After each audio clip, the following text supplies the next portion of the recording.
For decades, the name Area 51 was a whisper, a government denial.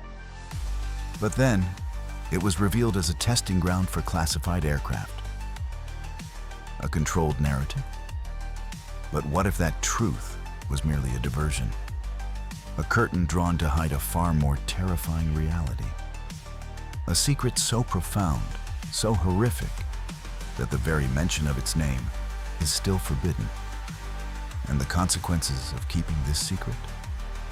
A government archivist and his family would vanish. All public records of their existence erased. A brilliant scientist would be committed to an insane asylum. A wealthy aviation scion would risk everything to expose the truth. And a whistleblower would die under mysterious circumstances after learning this dark secret. In the far reaches of northern New Mexico, where the high desert meets the edge of the Jicarilla Apache Reservation, there rises a silent sentinel, Archuleta Mesa, just another rugged hill to the untrained eye. Quiet, remote, forgotten by time. But beneath its windswept ridges and layers of volcanic rock, researchers, whistleblowers, and conspiracy theorists believe lies something else entirely. A hidden facility, a sealed doorway, a war zone. They call it the Dulce Base. And if the stories are true, this mountain doesn't just hide secrets, it buries them alive. Conspiracy lore suggests that in the mid-20th century, following a series of UFO crashes, the US government entered into a secret treaty with certain extraterrestrial races, primarily the Greys. This pact, sometimes called the Greyada Treaty, was supposedly a Faustian bargain. In exchange for advanced alien technology, the government would permit these aliens to conduct experiments on humans and animals, provided that lists of subjects were documented and they were returned unharmed, with memories erased. Under the cloak of utmost secrecy, a massive, multi-level underground facility was allegedly constructed. Not just labs for reverse engineering alien craft, but a joint operating base where human and alien scientists worked side by side. For years, perhaps decades, this uneasy alliance supposedly held, fueling our technological advancements in aerospace, computing, and even genetics, far beyond what the public could imagine. What happens when a respected scientist records something the government doesn't want anyone to see? Paul Benowitz thought he was helping national security. Instead, he triggered alarms at MJ-12, and it destroyed his life. Created by President Truman in 1947, MJ-12 allegedly included top scientists, generals, and intelligence officers. Their mandate? Control all information related to extraterrestrial contact. Before he became entangled in the Dulce Base saga, Paul Benowitz was a brilliant physicist, inventor, and entrepreneur. He founded Thunder Scientific Corporation in Albuquerque, New Mexico, a leader in precision instrumentation. Known for his rigorous mind and methodical approach, Paul wasn't interested in stories. He was interested in data. In the late 1970s, Bennewitz began seeing strange things in the sky from his own backyard, located just across from the Kirtland Air Force Base. Using telescopes, cameras, and radio equipment he designed himself, he recorded craft performing maneuvers no human aircraft could match. He didn't go looking for aliens, but by reporting what he saw, he put his reputation and his sanity on the line. He captured not just lights, but intercepted electronic signals. Signals he believed came from these unidentified craft. And he wasn't guessing. He logged, recorded, and tracked everything, like a scientist should. Convinced he was witnessing something real and potentially dangerous, Bennewitz contacted the Air Force Office of Special Investigations. He offered everything: his recordings, equipment, and expertise. He wasn't an outsider. He was a family man, a business owner, and a patriot. His goal wasn't fame, it was truth. He even gave presentations to scientific groups, showing his findings with the clarity of a trained analyst. But instead of receiving clarity, Bennewitz became the subject of a new kind of operation. One aimed not at investigation, but at destabilization. She wasn't an activist. She wasn't seeking fame. Myrna Hansen was a mother living a quiet life on a ranch in New Mexico. Until one night in 1980, when she and her son vanished and came back with a story too horrifying to believe. It began with strange lights in the sky. Then came the silence. Myrna Hansen and her son would later report being taken aboard a craft, only to awaken back on Earth. But something had changed. Dead cattle, missing time, and fragments of memory. Fragmented, traumatic, and terrifying. Her story wasn't just about lights in the sky. It was about something far worse happening underground. Her case would later draw the attention of New Mexico State Police Officer Gabe Valdez, a man not known for chasing fantasy.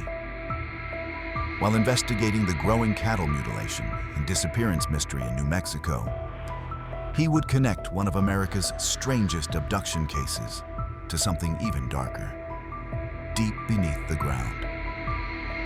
Officer Valdez contacted Bennewitz, who brought her to see Bud Hopkins, a pioneer of hypnotic regression therapy, to recover her repressed memories. Under hypnosis, guided by UFO researcher Bud Hopkins, Myrna began to recover what her conscious mind had buried. At first, she remembered a cow being sucked into a hovering spaceship by a tractor beam. Then, Myrna recalled being taken to an underground base. She saw steel walls, fluorescent lights, an underground facility, far below the desert. Inside were containment tanks.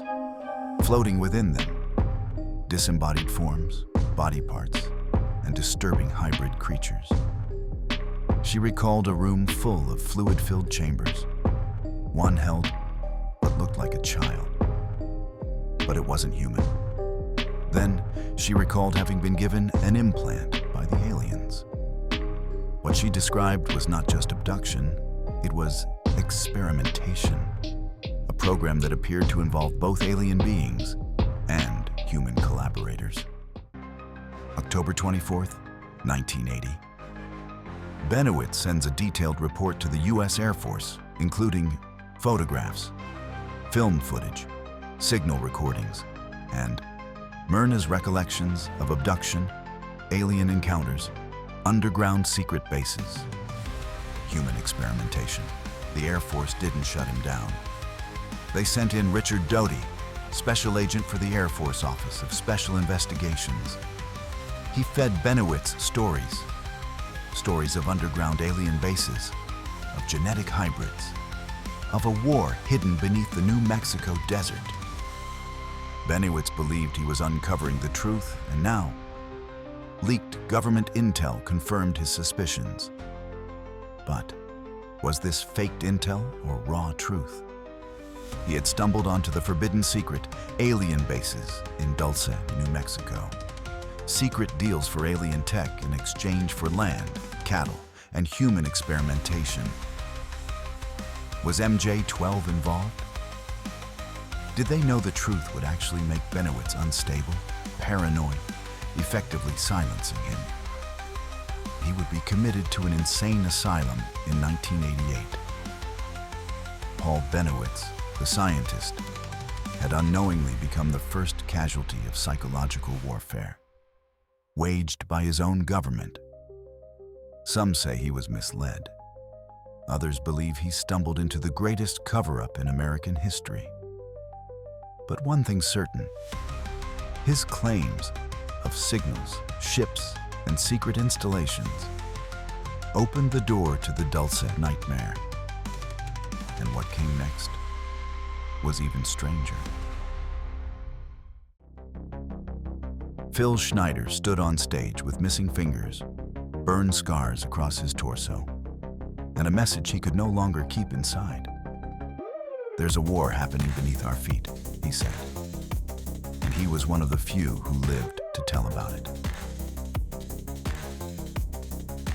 Before he became a whistleblower, Phil was a respected structural engineer and geologist. He claimed to have worked on some of the most classified U.S. government construction projects.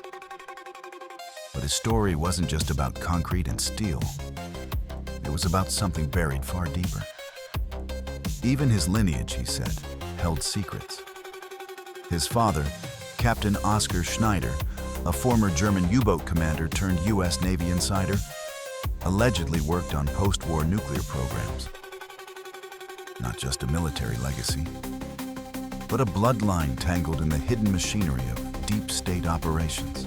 Phil claimed he helped design and build dozens of top-secret bases across America. But one haunted him most: the expansion of the Dulce facility beneath Archuleta Mesa.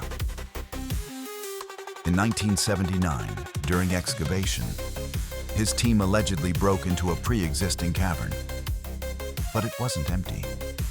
Inside, they encountered what Schneider described as large, gray-skinned extraterrestrials. Hostile, uncommunicative, armed. He described a firefight, sudden, savage. Soldiers fell. He was hit by a directed energy weapon. His hand nearly vaporized, his chest torn open by a beam of pure plasma. Phil didn't just tell this story, he showed it. His wounds became his proof. For years, Schneider stayed silent. Whether due to trauma or secrecy, no one knows for sure. But by the early 1990s, he erupted onto the conspiracy lecture circuit. He wasn't polished, he wasn't political. He was raw, angry, defiant, and he had nothing left to lose. Waving alleged classified documents, pointing to deep scars and naming names, he warned of alien alliances, underground cities, and an agenda far darker than the public could imagine. His message: the Dulce Base wasn't a myth. It was a war zone. And our government wasn't just hiding it, it was helping it. Before his death in 1996, ruled a suicide by authorities, Schneider gave dozens of speeches, warning of what he believed was coming. He was found in his apartment, no suicide note, but ligature marks from rubber tubing wrapped and knotted around his neck. Was he silenced? Some called him brave, others called him delusional. But even skeptics admit his wounds were real, his fear was real, and his story impossible to forget. If Schneider was right, Dulce wasn't just a base, it was a battleground, and we were losing. But the Dulce revelations continue. What would make a loyal government employee risk his life and vanish without a trace? In the shadows of the Dulce Base legend, one name is whispered with dread: Thomas Castello. He wasn't a conspiracy theorist or a loud rebel. He was a husband, a father, a man with everything to lose. According to the lore, Thomas Castello worked deep inside the Dulce facility, a high-level security archivist with access to the most sensitive zones. He didn't go looking for darkness. But darkness, it seems, found him. At first, it may have looked like progress. Shared knowledge, quiet cooperation with something otherworldly. But in the lowest levels, beneath the surface charm, Castello saw something else entirely. His credentials were impeccable. He had top-level clearance, granting him unprecedented access to the facility's most guarded secrets. His duties involved monitoring security cameras, handling sensitive data, and even navigating the infamous Level 6 and 7, the deepest, most terrifying tiers of the 7-level underground complex. From his vantage point, monitoring secure video feeds and managing classified archives, he allegedly witnessed the true nature of the alien presence. Human and animal subjects in tubes, experiments that made mockery of genetics, and hybrids, things he couldn't unsee. The final straw? The 1979 firefight, the so-called Dulce War. Castello claimed it was real. Dozens dead, a bloodbath buried beneath denial. He knew staying silent meant complicity, and leaving might mean death. In the late 1980s, Castello reportedly leaked classified details to select researchers. His descriptions were chilling. Blueprints, security protocols, alien hierarchies. John Lear, Bill Cooper, George Knapp, many echoed parts of his account. Then, silence. No public records, no confirmed address, no death certificate. Children's school records missing, just gone, as if they never existed. Some say he went underground. Others believe he was erased, along with his family. Was he silenced by MJ-12? Were they real? Or protected by a hidden society of true believers? And one of these true believers was John Lear. Born into American aviation royalty, John Lear was the son of Bill Lear, the genius behind Learjet. But John was no mere heir. He carved his own legend. A decorated pilot with more FAA ratings than anyone in history, Lear broke world records and flew over 100 aircraft types across 6 continents. But Lear's story goes deeper. From 1967 to 1983, he flew covert missions for the CIA, transporting sensitive cargo across Southeast Asia and beyond. These weren't commercial flights. It was deep state classified logistics, the kind that leaves no paper trail but opens eyes to unspoken realities. With his name, skill, and connections, Lear could have taken the easy route, leading Learjet or climbing the intelligence ranks. Instead, he made a radical choice. He walked away from legacy and power and into the fringe. In choosing disclosure, John wasn't just risking his career. He was risking ridicule, relationships, and everything his family had built. Why? What did he see? What force or fear made him trade respect for rejection? Some say Lear encountered something during his missions. Others claim he was shown documents too explosive to forget. Whatever it was, it fractured his worldview and sent him chasing a new truth. Long before alien documentaries filled streaming platforms, John Lear was sounding alarms. In the world of ufology, his name carried both weight and warning. He championed Bob Lazar and connected him to journalist George Knapp, igniting the Area 51 explosion we know today. He worked with controversial figures like Bill Cooper, unafraid to challenge the public with uncomfortable truths. For Lear, Dulce wasn't just another story. It was the end point, the darkest layer of a world he had only begun to glimpse and could never unsee. He claimed confirmations of an underground base beneath Archuleta Mesa. He warned of human-alien treaties, secret genetic experiments, and a deadly firefight that left dozens of Americans dead. He said we weren't just hiding aliens, we were cooperating with them. John Lear, once the face of American aviation, became the voice of a shadow war below our feet. Was Lear a hero? A CIA disinformation agent? Or just a man too close to a truth humanity wasn't ready for? Much of this may sound unbelievable. And perhaps that's the point. Some suggest the entire Dulce narrative is a government smokescreen, a myth seeded to discredit UFO research, to distract prying eyes from real state classified tech research. But what if it's more sinister than that? Paul Benowitz thought he had found the truth. Instead, he was fed lies until he broke.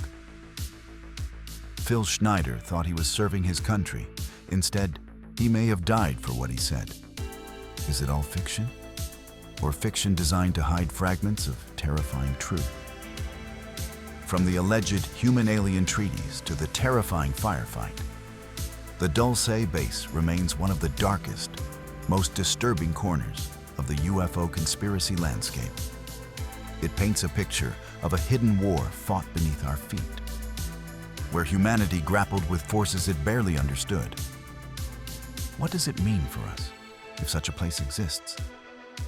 If we are not only sharing our planet, but fighting for our very sovereignty against unseen forces? The truth, as always, remains elusive, shrouded in secrecy and speculation. But one thing is terrifyingly clear. The fight for disclosure might be about more than just identifying lights in the sky. If this deep dive into the Dulce Base left you questioning everything, you're in the right place. Subscribe to Shadow Trace AI for more compelling explorations of mysteries, government cover-ups, and the unexplained. Hit that notification bell so you don't miss our next expose. And remember, keep your eyes on the skies and perhaps on what lies beneath.